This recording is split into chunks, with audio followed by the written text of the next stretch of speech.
most common issue that I come across in working with all different types of populations is the stigma behind it. The fact that it isn't a normal thing and that many people struggle with it, usually in isolation. They don't feel comfortable talking about it. And the spaces that I've inhabited in working with folks, young people, people across generations, races, different ethnicities, nationalities, one of the things that I felt like I've been put here to do is to be an advocate for mental health and how we respond to it as a community. So I'll say one of the things that I work to do is to normalize it. I start off my lectures every semester, and even when I was working with youth, I start off with one of the things that I incorporate into my lectures is this idea of compassion and care. So part of my instructional strategy is to make sure that I'm teaching students, but I'm also doing it from a place of compassion and care. So I talk about depression throughout the semester. One of the sociological theorists, Emil Durkheim, he did a lot of work on suicide, so we talk about that always integrated in. I always start off the beginning of the semester and I say, you know, I have depression. I struggle with it. I'm a functional depressant. You see me most oftentimes, I'm in the community, I do things, I'm smiling, but I struggle with it every day. And I also grew up in a family where depression wasn't normal. You don't talk about it. I remember the first time I came out to my mother about having depression, she said, well, you just have to think happy thoughts, baby. Just think happy thoughts. And I said, well, Mom, if it was that easy, then I would never be sad.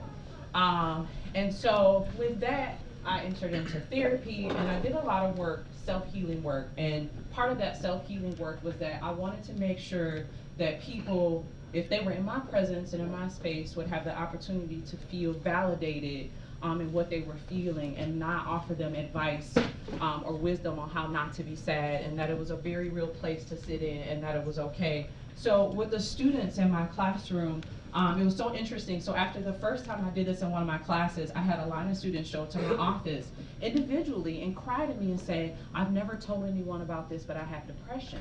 And so we began to talk about how is it that we in a caring community can create spaces for people to be able to talk about things like feelings. And so I was lecturing one time in class and I said, it became very apparent to me that sometimes we lose our focus of caring when we get caught up in our everyday work. So for example, when you walk past, I'm from Indiana, still the Midwest, but I don't know if this is just a Wisconsin thing, where people walk past you and they give you eye contact and an eye down and go, how are you doing? And then before you can respond, people walk away. And I'm like, I don't know if that's just like a Wisconsin thing. And so like one day I was feeling super sad and I really did want to talk to somebody, not a stranger, but sometimes that helps. And like the person's like, hey, how you doing? And I was like, well, actually.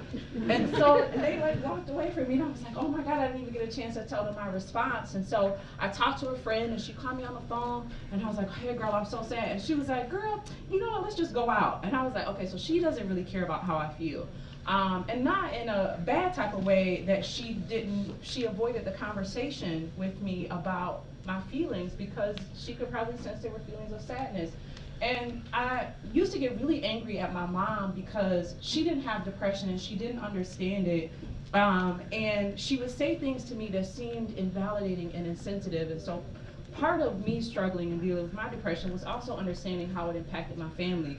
And what I come to realize is it wasn't that my mother was invalidating or insensitive intentionally, it was just that she didn't want to see her child suffer. And so she wanted to offer me some things to make me feel better. And so it actually became a sense of denial for me. And as a parent, and I have a child, I can completely understand how you could look at your child and you would not want to know that they're hurting.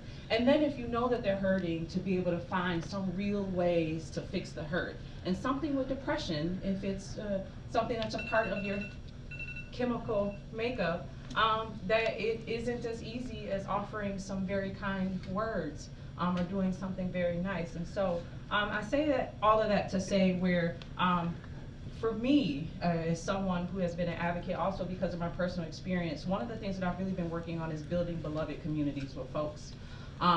Spaces where it's not that we don't care, it's just that a lot of times we get caught up in our everyday realities that when people say, hey, how you doing, that you actually stop and give them a moment to say something. That I normalize and validate when someone says to me that they're not feeling okay and give them the space to talk. And in my classroom, my students, I talk about depression so much, even the ones without depression, they have an understanding of it. And what really helps too with my family and my students is that I'm a nerd, you know, I got a PhD, so I also, you know, I talk about it from many different perspectives, not just a personal one, but I also bring in some academic research to help them kind of understand and look at it in a different type of way. But the point is that I make space for people to be able to share their feelings with me. And when people share feelings with you, it creates a type of relationship, and that's community building. And so I think that I was put on this earth, and maybe this is why I was inadvertently invited to be a community responder to you, because depression is a public health issue, and it is something that, yes, individuals will work to resolve or heal on their own, or maybe not, but I also feel that as a community we have a responsibility, even if we're not doctors and we don't know all the research and the things that you could do.